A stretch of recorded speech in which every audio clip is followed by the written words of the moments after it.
नमस्कार साथियों। जिसका बहुत समय से इंतजार था कि कैग की रिपोर्ट्स विधानसभा के पटल पर रखी जाएंगी, फाइनली कल वो दिन आया और उम्मीद के अनुरूप ही 14 में से सिर्फ एक कैग रिपोर्ट कल टेबल की गई। आप सब जानते हैं कि कांग्रेस ने इसको इनिशिएट करते हुए इस कैग रिपोर्ट में जो तथ्य सामने आए हैं उसकी उसको ध्यान में रखते हुए ही, क्योंकि जिस समय ये पॉलिसी तैयार की गई थी उसी समय से हमें संदेह था कि इसमें बहुत सारी अनियमितताएं हो रही हैं और अल्टीमेटली इससे सरकार के राजस्व के ऊपर सीधा सीधा असर पड़ने वाला है। मुझे याद है 2 जून को प्रदेश कांग्रेस कमेटी ने इसके बारे में लिखित में शिकायत जांच एजेंसीज को दी। उसके बाद एक और शिकायत जिसमें भारतीय जनता पार्टी के संलिप्तता के भी कुछ जो सबूत थे उसको लेकर तत्कालीन प्रदेश के अध्यक्ष हमारे अनिल चौधरी जी उस समय पुलिस कमिश्नर से मिले और वो तथ्य उन्होंने उस समय सामने रखे कि किस तरीके से भारतीय जनता पार्टी भी इसमें संलिप्त है। जहां आज मैं स्वागत करता हूं कि कम से कम ये टेबल की गई, लेकिन इसके साथ साथ हमारे कुछ प्रश्न जो बचे थे कि क्यों नहीं 14 की 14 अभी तक टेबल की गई। हमें और आपको मालूम है 2017 के बाद लगातार जो हम अपने मंचों से, अपनी प्रेस ब्रीफिंग से लगातार जिस मुद्दे को उठाते रहे हैं कि दिल्ली की जनता की हार्ड अर्न्ड मनी का दुरुपयोग किया जा रहा है, उसकी लूट की जा रही है, उसको हम लगातार उठाते रहे और कहीं ना कहीं वही सारी चीजें आज कैग की रिपोर्ट में सच साबित होती नजर आ रही हैं। हम ये चाहेंगे कि ये सबसे पहले तो ये जो कैग की रिपोर्ट्स हैं इनको, क्योंकि पीएसी में डिस्कस होना बहुत ज़रूरी है, तो जल्दी से जल्दी एक समयबद्ध तरीके से ये पीएसी की फॉर्मेशन हो और उसमें इन रिपोर्ट्स को प्रॉपर तरीके से जांच की जा सके और आगे जिन लोगों ने इस लूट में संलिप्त थे उन लोगों को सजा मिल सके। हम ये चाहेंगे कि ये सरकार सुनिश्चित करे कि जल्दी से जल्दी पीएसी की कमेटी को फॉर्म करे और उसमें ये डिस्कशन हो। लेकिन इसके साथ साथ क्योंकि कई ऐसे पहलू हैं, हम और आप जानते हैं कि पीएसी की परंपरा ये रही है कि जो वैसे तो इसमें ऑपोजिशन के जो लीडर होते हैं वही उसको चेयर करते हैं, लेकिन दिल्ली में लगातार हमने देखा कि जो शासन में सरकार होती है वही इसको लीड करती है। तो कहीं ना कहीं जो ऐसे पहलू हैं जो इसमें डिस्कशन नहीं में आ पाएंगे, हम ये चाहेंगे कि कांग्रेस ये डिमांड करेगी कि उनको पब्लिक डोमेन पे भी चर्चा के लिए हम भारतीय जनता पार्टी और आम आदमी पार्टी दोनों को कहेंगे कि वो पब्लिकली इस रिपोर्ट को और अन्य जो रिपोर्ट्स आएंगी उनको चर्चा में जरूर लेकर आएं। कुछ महत्वपूर्ण बिंदु जो मैं अभी आपके सामने इसके बारे में बात करना चाहता हूं, डिटेल में भाई संदीप दीक्षित जी करेंगे, लेकिन मुझे ये लगता है कि ये जो ऑडिट रिपोर्ट है, आप सब जानते हैं कि 2017-18 से लेकर 2021 के बीच की इसमें सारे जो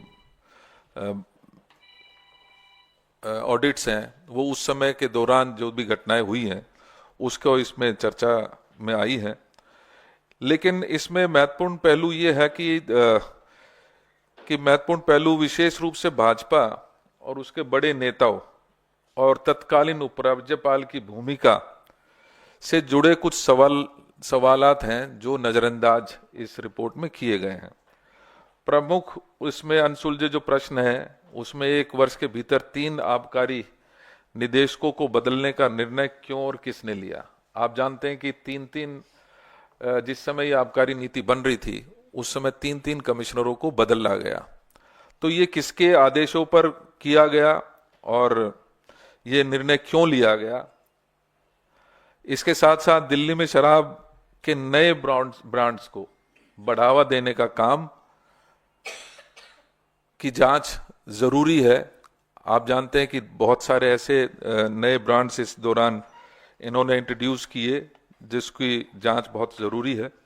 इसके साथ साथ केजरीवाल सरकार की लाई गई शराब नीति को लागू करने की अनुमति तत्कालीन उपराज्यपाल ने दी थी, फिर इस पर कोई जांच आज तक क्यों नहीं हुई है? मास्टर प्लान का उल्लंघन कर शराब के ठेके खोलने के लाइसेंस कैसे दिए गए, इस पर विस्तृत जांच करने की जरूरत है। हम और आप जानते हैं कि जहां ये शराब नीति आम आदमी पार्टी सरकार द्वारा लाई गई, वहीं जो शराब के ठेके खोले गए वो पूरी दिल्ली में खोले गए और उसमें कुछ ऐसे स्थान भी थे जो उसको क्या कहेंगे, सॉरी, नॉन कन्फर्मिंग एरियाज जो थे उसमें भी ये शराब के ठेके खोले गए। ये किसकी अनुमति से खोले गए? किसने इसकी इजाजत दी? हम और आप जानते हैं कि कॉरपोरेशन की इजाजत के बिना ये शराब के ठेके नहीं खोले जा सकते थे। और तत्कालीन भारतीय जनता पार्टी का राज उस समय कॉरपोरेशन में होता था, लेकिन भारतीय जनता पार्टी ने ना सिर्फ इनको खोलने की इजाजत दी बल्कि उनको नॉन कन्फर्मिंग एरियाज में भी खोलने की इजाजत उस समय के जो कॉरपोरेशन में सरकार होती थी उसमें इसको इजाजत दी गई थी। तो ये एक बहुत महत्वपूर्ण जांच का विषय है जिसको पूरी तरीके से जांच की जानी चाहिए। और अगर मैं इस पूरी कैग रिपोर्ट को 3 शब्दों में बयां करना चाहूं तो मुझे लगता है कि ये 3 चीजें इसमें लूट, झूठ और फूट। जब मैं बात कर रहा हूं कि लूट, किस तरीके से लूट मचाई गई दिल्ली के हार्ड एंड मनी की और किस तरीके से वेस्टेज किया गया, जो दिल्ली की जनता के से उगाए गए टैक्स के रूप में जो मनी थी उसको किस तरीके से लुटाया गया, वो हमारा और आपके सबके सामने है। उसमें सीधा सीधा कैग की रिपोर्ट में सामने आया कि 2002 करोड़ रुपए की इसमें अनियमितता पाई गई है। अगर यही 2002 करोड़ रुपए दिल्ली के राजस्व में आता तो निश्चित ही जो हमारी महिलाएं हैं जिनको पेंशन नहीं मिल रही थी उनको शायद पेंशन मिल पाती, उन बुजुर्गों को पेंशन मिल पाती या रोड के काम हो पाते। लेकिन कहीं ना कहीं इस आम आदमी पार्टी की सरकार ने लगातार दिल्ली की जनता को लूटने का काम किया। इसके साथ साथ लगातार ये दावे किए गए कि हम दिल्ली की जनता के लिए काम कर रहे हैं। जब मैं बात करता हूं झूठ की, तो झूठे वादे इस आम आदमी पार्टी की सरकार ने लगातार करने का काम किया और वास्तविकता से बिल्कुल दूर। आज कैग की रिपोर्ट में स्पष्ट हुआ है कि ये जो लगातार झूठ बोल रहे थे कि हम राजस्व बढ़ाने का काम कर रहे हैं, उसमें साफ तौर से 2002 करोड़ की जो ये लूट की झूठ है वो सबके सामने आई है। इसी प्रकार से अगर मैं बात करूं कि झूठ किस तरीके से उसको एक अमली जामा पहनाया गया, तो उसमें बहुत स्पष्ट रूप से जो विशेषज्ञ समिति की सिफारिशें थी उनको नजरअंदाज करते हुए इस लूट को अंजाम देने का काम आम आदमी पार्टी की सरकार ने किया है। इसके साथ साथ अब साफ तौर से नजर आता है जिस तरीके से इस पूरे प्रकरण को लगातार आपसी नोक झोंक में बीजेपी और आम आदमी पार्टी इस कैग की रिपोर्ट को सार्वजनिक होने के बाद चर्चा में लाने से जिस तरीके से बचने का काम कर रही है, ये आपसी फूट का नतीजा है, जिसकी वजह से आज कहीं ना कहीं हमें जो महसूस हो रहा है कि इस कैग की रिपोर्ट को विधानसभा के पटल पर रखने के पश्चात भी इसके ऊपर पूरी तरीके से चर्चा शायद नहीं हो पा रही है। कांग्रेस आज इस मौके पर 3 विशेष बात कहना चाहती है और कांग्रेस की ये मांगे भी हैं कि शराब घोटाले की जांच का दायरा व्यापक किया जाना चाहिए। और जब मैं व्यापक बात कर रहा हूं तो इसमें जो 3 डायरेक्टर्स उस दौरान चेंज हुए उनके बारे में चर्चा होनी चाहिए। चर्चा होनी चाहिए जिन शराब की कंपनियों को ये ठेके मिले, क्या उन्होंने भारतीय जनता पार्टी को और आम आदमी पार्टी को जिस तरीके से इलेक्टोरल बॉन्ड्स में पैसे देने का काम किया है, उससे स्पष्ट ये झलकता है कि इनकी संलिप्तता पहले से बनी हुई थी। इसके साथ साथ भाजपा के खिलाफ कांग्रेस द्वारा दी गई लिखित शिकायत की भी जांच होनी चाहिए। मैं जैसे अभी आपको सामने रखा कि 5 सितंबर 2002 को तत्कालीन जो हमारे प्रदेश अध्यक्ष थे उनके नेतृत्व में जो हमारा डेलीगेशन कमिश्नर पुलिस से मिला था, उसमें हमने ये सबूत पेश किए थे कि किस तरीके से इलेक्टोरल बॉन्ड खरीद कर भारतीय जनता पार्टी और आम आदमी पार्टी को फायदा पहुंचाया जा रहा है। उसके ऊपर किसी भी प्रकार की कोई जांच आज तक आगे नहीं बढ़ पाई है। तो हम ये चाहेंगे कि वो जांच इस प्रकरण की जांच व्यापक रूप से हो, जिसमें किस तरीके से डायरेक्टर्स चेंज हुए, किन परिस्थितियों में चेंज हुए, किसने अलाउ किया नॉन कन्फर्मिंग एरियाज में ये ठेके खोलने का, वो सारी चीजें मुझे लगता है कि एक व्यापक जांच की जरूरत इस पूरे प्रकरण में बहुत जरूरी है। इसके साथ साथ शराब घोटाले पर बोले जा रहे झूठ को उजागर करने के लिए हम ये मांग करते हैं कि सार्वजनिक मंच पर, क्योंकि हमें ये महसूस होता है कि ये आपसी नूरा कुश्ती अभी भी लगातार जारी है। जिस तरीके से इस कैग की रिपोर्ट को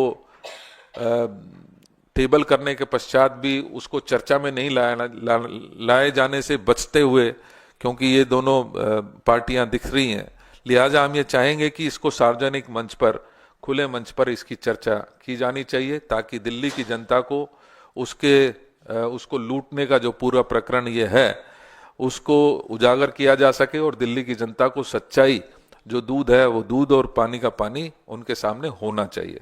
तो ये 3 मांगों के साथ हम चाहेंगे कि इन सब पहलुओं को ध्यान में रखते हुए आगे की जांच हो और सार्वजनिक मंच पर इसकी चर्चा हो।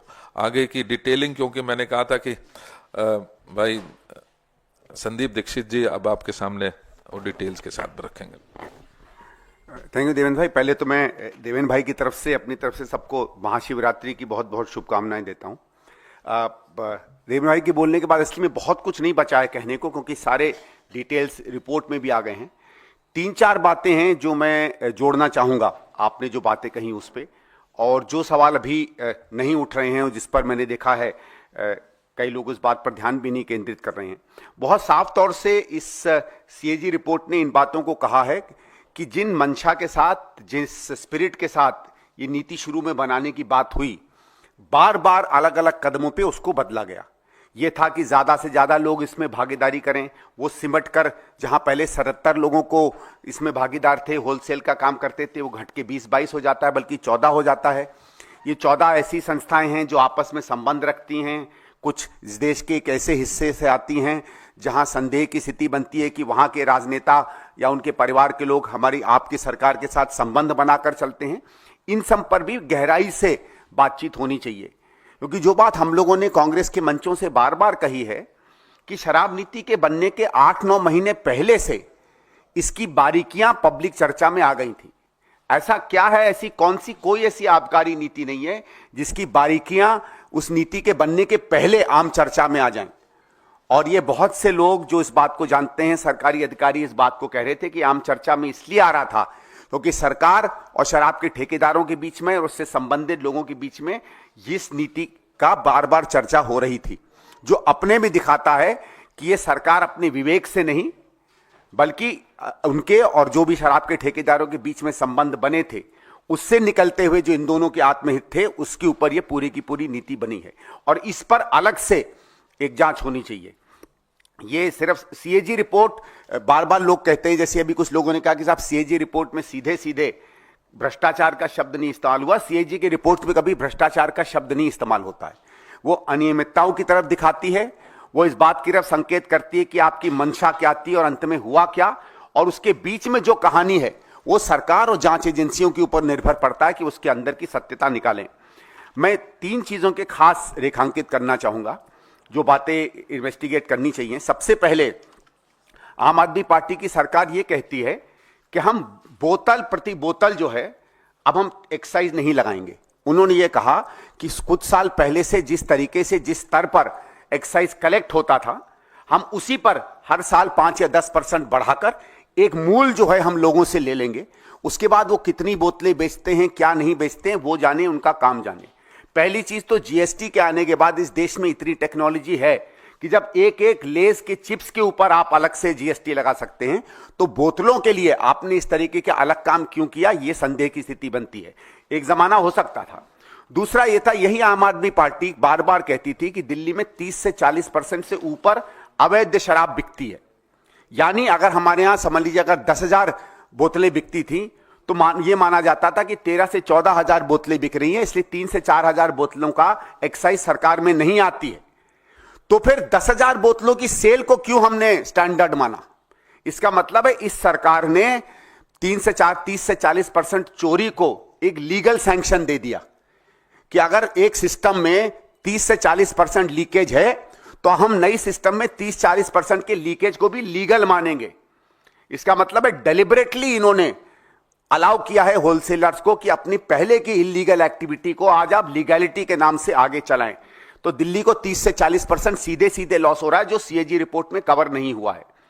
फिर मैं एक और चीज जानना चाहता हूं कि अगर समझ लीजिए सामान्यतः आपकी इन्होंने एस्टिमेट किया है कि इतना परसेंटेज जो है हर साल एक्साइज बढ़ेगा, उस परसेंटेज को कैलकुलेट करने के लिए कोई बेसिस ये सरकार नहीं देती है। किसी भी बिजनेस में अगर आप आगे प्रोजेक्ट करते हैं, सामान्य बजट में भी प्रोजेक्ट करते हैं, तो तमाम कैलकुलेशन जाते हैं, कितनी मिडिल क्लास बढ़ेगी, दिल्ली की सैलरी कितनी बढ़ेगी, कि कितना शिफ्ट होगा लोकल लिकर से फॉरेन लिकर में, इस तरीके का कोई मापदंड नहीं बनता है, एक आर्बिट्रेरी नंबर इस्तेमाल कर लिया जाता है। दूसरा यह है कि अगर आप लोगों को भी याद होगा एक कहानी, जब भी हम लोग लिकर माफिया की बात करते हैं तो हम होलसेलर्स की बात करते हैं। सारी की सारी नीति प्राइवेट होलसेलर्स पर आधारित होती है। इसमें मैन्युफैक्चरर्स कहीं नहीं दिखते हैं, इसमें रिटेलर्स का हित कहीं नहीं दिखता है। और ये पहली बार हमने देखा है कि कोई नीति कहती है कि प्रति व्यक्ति को अगर हम 2 ही दुकान देंगे, वो 54 दुकानें तक उसको लाइसेंस मिल जाता है। और मैं आपको दुकानों का क्या गणित हो सकता है इसका एक छोटा नंबर दूंगा। सामान्य ये माना जाता है सामान्य कि अगर एक लिकर की दुकान दिल्ली में है तो उसका कुछ नहीं तो 60-70 लाख से 1 करोड़ 1.25 करोड़ का फायदा होता है हर साल। तो जिस एंटिटी को 2 करोड़ का साल में फायदा होना चाहिए था, आपने केवल एक पेन से उसको, अगर आप 50 या 52 दुकानें माने तो 50 करोड़ का उसने फायदा कर दिया। तो आपके दस्तखत से जो व्यक्ति 2 करोड़ कमा सकता था अगर 50 से 52 करोड़ कमा सकता है, तो यह बात मैं तो नहीं मान सकता कि अंदर केवल आपके अंदर में जनहित होगा। आपके और उन लोगों के बीच में क्या संबंध हुए होंगे कि आपने केवल एक दस्तखत से, जो नीति के खिलाफ था, नैतिकता के खिलाफ था, सरकार के अधिकारियों ने जिस तरीके से प्रपोजल आपके पास भेजे उसके खिलाफ था, कैबिनेट में जो डिसीजन हुए उसके खिलाफ था, केवल एक दस्तखत से आपने लोगों को 2 से 54 दुकानें कर दी। ये किस बेसिस के अंदर किया गया, इसका सीधे सीधे इन्वेस्टिगेशन होना चाहिए। दूसरी जो बात मैंने आपसे कही कि जो ये कहा गया था कि पहले 377 के करीब रिटेल थी, जिसमें 262 केवल प्राइवेट किए जाते थे और सरकारी कंपनियां इसको बेचा करती थी। आज वो एक तरफ तो 850 के करीब रिटेल हो जाते हैं, लेकिन जहां पहले 262 के करीब प्राइवेट प्लेयर्स थे, आज केवल 22 प्राइवेट प्लेयर्स हो जाते हैं। और आर्ग्यूमेंट आप देते हैं कि हमें इसको बढ़ाना चाहिए था। आपको शायद याद होगा कि जब सीएजी की रिपोर्ट आई थी 2G पर, तो ये हमने एक मंशा की थी कि जितने ज्यादा प्लेयर्स उस मार्केट में आएंगे उतना ज्यादा ओपन होगा। उसके बिल्कुल विपरीत उस समय आम आदमी पार्टी ने कहा था, बिल्कुल दूसरे तर्ज दिए थे, और आज उसी तर्ज से वो एक अपनी रिपोर्ट बनाते हैं। तो इन चीजों को उसमें बहुत गंभीरता से देखना चाहिए। और जो एक फाइनल बात मैं आपके सामने कहना चाहता हूं, जो देवेंद्र जी ने एक अपने सवाल पर एक बात किया था कि किस तरीके से इसमें जो है कुछ ब्रांड्स को प्रमोट किया गया, उसमें एक स्टैंडर्ड ऑपरेटिंग प्रोसीजर की एक चिट्ठी है जो मैंने चुनाव के दौरान आप लोगों के सामने उल्लेख किया था, लेकिन चुनाव था तो शायद इसको बहुत लोग नहीं देख पाए। दिल्ली सरकार ने एक स्टैंडर्ड ऑपरेटिंग प्रोसीजर लिकर का चेंज करने की एक डॉक्यूमेंट बनाया था जो मुझे मिला, और मैंने उसको वेरीफाई किया है। और अगर आप देखिएगा आज से कोई 10-15 दिन पहले एलजी साहब की अध्यक्षता में एक नई आबकारी नीति दिल्ली में इंप्लीमेंट हुई है जो स्टैंडर्ड ऑपरेटिंग प्रोसीजर पर बनती है। इसके कुछ मुख्य चीजें मैं आपके सामने रखना चाहूंगा। इस पे बात करते करते ये कहती है कि SOP for database transparent and online liquor ordering system that checks brand pushing, eliminates bias and reflects national, regional, local market shares। ये रिपोर्ट जो दिल्ली सरकार बनाती है वो जब स्टडी करती है तो वो ये देखती है कि दिल्ली में अगर माना जाए कि दिल्ली में लोगों का जो लिकर ड्रिंकिंग का कल्चर है या जो प्रेफरेंसेस हैं, सामान्यतः माना जाएगा कि गुड़गांव है, नोएडा है या आसपास के जो शहर हैं जिसको हम एनसीआर कहते हैं, जिस तरीके की वहां प्रेफरेंसेस या आदतें होंगी, दिल्ली में भी सामान्यतः उसी तरीके का आपको कस्टमर मिलेगा। जब ये स्टडी करते हैं तो ये देखते हैं कि एनसीआर के इलाके में जिस तरह की ब्रांड्स लोग डिमांड कर रहे थे उससे बिल्कुल विपरीत वो वाले ब्रांड दिल्ली में नहीं अलाउड होते हैं। जिसकी तरफ देवेंद्र भाई ने अभी इशारा किया कि कुछ ऐसे ब्रांड दिल्ली में पुश किए जा रहे थे जो माना जाए अगर दिल्ली के कल्चर वाले लोग जो गुड़गांव में और जगहों पर रहते हैं वो उनको प्रेफर नहीं करते हैं। इस कारण से ये रिपोर्ट कहती है, however it seems that the reality is completely opposite with a plethora of complaints regarding brand pushing and brand suppression। मतलब दिल्ली की सरकार डेलिबरेटली कुछ ब्रांड्स को पुश कर रही थी और कुछ ब्रांड्स को दबा रही थी। उसके बाद वही आगे चल के कहती है कि certain brands are pushed in Delhi contrary to custom choice. यह मतलब है कि सरकार की रिपोर्ट खुद कहती है कि हम लोगों ने जो काम किया है उसमें मार्केट का कहीं प्ले नहीं था, हम जबरदस्ती कुछ न कुछ ब्रांड्स थोपते हैं दिल्ली के ऊपर। वो ऊपर कुछ लिस्ट देती है इन ब्रांड्स की और उसके बाद जो सबसे महत्वपूर्ण बात है उसमें आती है, ये मैं थोड़ा सा पैराग्राफ पढ़ना चाहूंगा।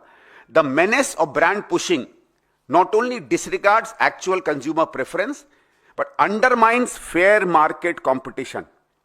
और अगर सरकार की तरफ से मार्केट कॉम्पिटिशन अनफेयरली डील किया जाता है तो ये करप्ट प्रैक्टिस में आता है। उसमें कहा है कि the practice has become to sell what is ordered and order only what one likes to sell. मतलब जो हम चाहेंगे हम वही बेचेंगे, जो हम चाहेंगे अपने मन से उसको हम बेचेंगे। इसके मतलब है आर्बिट्रेरी है और शराब में कोई परोपकार में किसी शराब की कंपनी की मदद नहीं करता है। फिर उसमें दिया जाता है कि इसमें एक परवर्स इंसेंटिव आता है और जो आखिरी लाइन है, जो सबसे इंपॉर्टेंट लाइन आती है, analysis of the above top brands जो दिल्ली में पुश हो रहे हैं reveals that most of them have their plants based in Punjab. Punjab में किसकी सरकार है ये बात आप देख लीजिए और वो लिस्ट भी वही रिपोर्ट देती है कौन सी वो कंपनियां हैं जो पंजाब में बेस्ड हैं। तो न केवल ये लोग पॉपुलर ब्रांड्स को पुश करते हैं बल्कि उन ब्रांड्स को जबरदस्ती पुश करते हैं जो ब्रांड्स पंजाब में बेस्ड डिस्टिलरी कंपनीज बना रही हैं। 1916-17 से आम आदमी पार्टी एक बड़ी पार्टी है पंजाब में, वहां विपक्ष में बड़ी पार्टी रही है, उसके बाद सरकार रही है। इसके ऊपर भी क्रिमिनल इन्वेस्टिगेशन मेरे हिसाब से होनी चाहिए कि जब दिल्ली में उत्कृष्ट कस्टमर है, पैसे वाला कस्टमर है, दिल्ली का माना जाता है डिसर्निंग कस्टमर है, उसके ब्रांड्स नहीं दिए जाते हैं और जबरदस्ती उसको उस राज्य की कंपनियों की शराब पिलाई जाती है जहां आम आदमी पार्टी की अपनी सरकार है। Thank you. मुझे लगता है कुछ चीजें जो इसमें रिपोर्ट में पूरी तरीके से इंगित की गई हैं, जिसमें लाइसेंस वायलेशंस की बात है, जिसमें लैक ऑफ क्वालिटी कंट्रोल खास तौर पे अगर मैं बात करूं, वो बहुत महत्वपूर्ण है क्योंकि एक तरीके से मोनोपोलाइज पूरा ये जो डिस्ट्रीब्यूशन था वो कर दिया गया था और इसी वजह से कहीं ना कहीं जो क्वालिटी है उसके ऊपर चेक्स जानबूझकर हटाए गए ताकि एक बोतल के साथ साथ दो बोतलें भी जिस तरीके से इन्होंने उस समय बांटने का काम किया था वो बहुत ही दुखद है। और बहुत मैं समझता हूं कि ऐसे समय में जिस समय कोरोना काल चल रहा था उस समय पर इस तरीके की जो हरकतें हुई हैं वो कहीं ना कहीं हमारे समाज में भी उसका बहुत गलत असर गया और उसका असर खास तौर पर महिलाओं के ऊपर ज्यादा पड़ा, जिसकी वजह से बहुत विरोध भी हुआ और उस विरोध के चलते इनको ये पॉलिसी विड्रॉ भी करनी पड़ी। इसके साथ साथ जो अन्य पहलू इसमें कवर किए गए हैं और जिनकी ओर सीएजी ने इशारा किया है उसमें weak regulatory and enforcement mechanism की भी बात मजबूती के साथ रखी गई है। डेफिशिएंसीज इन इन्वेंट्री ट्रैकिंग, अभी संदीप भाई ने उसके बारे में विस्तार से बात की कि ट्रैकिंग हो ही सकती थी। जहां पर हम लेज के एक चिप्स का कोई पैकेट बेचते हैं उसकी ट्रैकिंग हो सकती है, तो बोतल की तो निश्चित ही हो ही सकती थी। तो ये कुछ ऐसी चीजें थी जो हमें लगता है कि इसमें अभी भी जांच की जरूरत है, और इसकी विस्तृत जांच जिसके दायरे में उस समय के तत्कालिक जो लेफ्टिनेंट गवर्नर भी थे, जिनके साइन से ये पॉलिसी लागू हुई, नॉन कन्फर्मिंग एरियाज में भी इन शराब की दुकानों को खोला गया, किसके इशारे पर खोला गया, क्यों रूल्स को बिल्कुल दरकिनार करके इन शराब की दुकानों को खोला गया, वो सारे पहलुओं के बारे में संदीप जी ने और हमने बात रखी है। हम चाहेंगे कि इसके ऊपर लगातार हम जो नए नए पहलू आएंगे उसके बारे में आपको फिर भी ब्रीफिंग करते रहेंगे।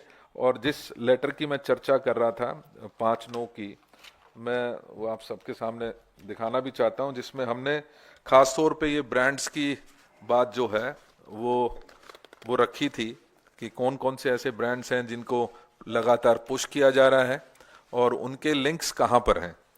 उसकी जांच आज तक भी पेंडिंग है। ये पुलिस कमिश्नर के यहाँ पर 5/9/2022 को हमारा रिप्रेजेंटेशन गया था, लेकिन आज तक उसके ऊपर कोई कार्रवाई नहीं हो पाई है। Thank you.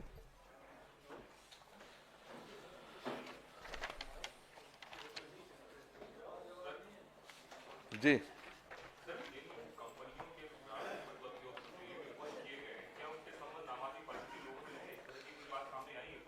देखिए दोनों बातें हैं। जहां पंजाब की कुछ कंपनीज की जिक्र उसमें किया गया था, और मैं कहना चाहता हूं ओएसिस ग्रुप की जो कंपनी थी उसकी ओर हमने इशारा उस समय किया था।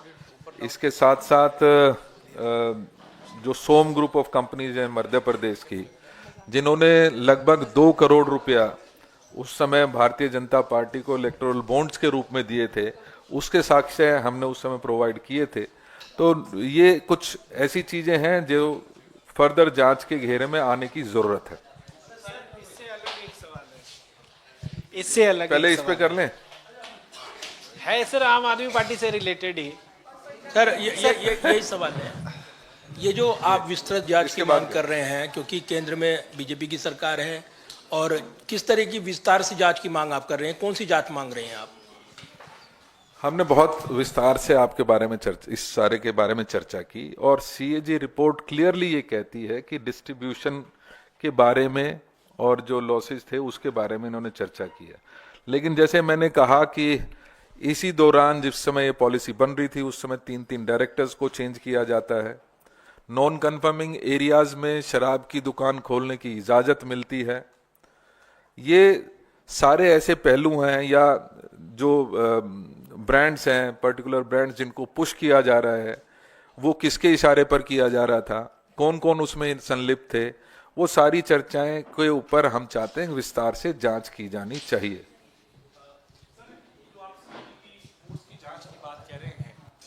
जब इनकी जांच होती है और चीजें और सामने आती हैं, दिल्ली की पॉलिटिक्स पे क्या इसका असर पड़ेगा, पंजाब पे क्या असर पड़ेगा? क्योंकि अभी जब हम बात कर रहे हैं, आम आदमी पार्टी ने राज्यसभा के अपने एक उम्मीदवार को लुधियाना वेस्ट का जो है कैंडिडेट बना दिया है। हालांकि आम आदमी पार्टी अब इस बात की को अफवाह बता रही है कि ऐसा कुछ भी नहीं है कि केजरीवाल राज्यसभा जाएंगे या दूसरा रास्ता देखेंगे। इसको कैसे देखते हैं? जिस लुधियाना की बात आप कर रहे हैं, मैं स्पष्ट करना चाहता हूं कि वहां पर संदिग्ध हालातों में जो वहां के उस समय के विधायक थे उनकी मौत हुई है, आपको मालूम है, जिसको आत्महत्या के रूप में दिखाया गया है। मैं उसके ऊपर ज़्यादा चर्चा तो नहीं करना चाहता, लेकिन ये ज़रूर चर्चा करना चाहता हूं कि आज पंजाब में माहौल बदले हुए हैं। तो जिस स्ट्रैटेजी के तहत वो किसी राज्यसभा मेंबर को उतारने की बात कर रहे हैं, पहले वो जीतेंगे, उसके पश्चात ही शायद आगे का रास्ता खुलेगा। और मुझे नहीं लगता वहां पर आम आदमी पार्टी की जीत इतनी आसानी से होने वाली है। हमारे मजबूत जो पैर हैं वहां पर हैं, और पंजाब एक बदलाव की तरफ देख रहा है। पंजाब की हालात भी दिल्ली से मैं समझता हूं कि कोई ज़्यादा अलग नहीं है। वहाँ की लॉ एंड ऑर्डर की सिचुएशन, वहाँ की जिस तरीके से नशे का कारोबार लगातार बढ़ रहा है, और उसके चलते जिस तरीके से लोगों का मोह भंग हुआ है आम आदमी पार्टी से, तो आसान रहा, आसान नहीं है। हैं?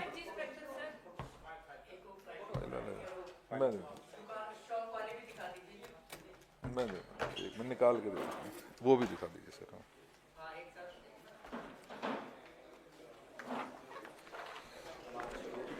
गलत वाली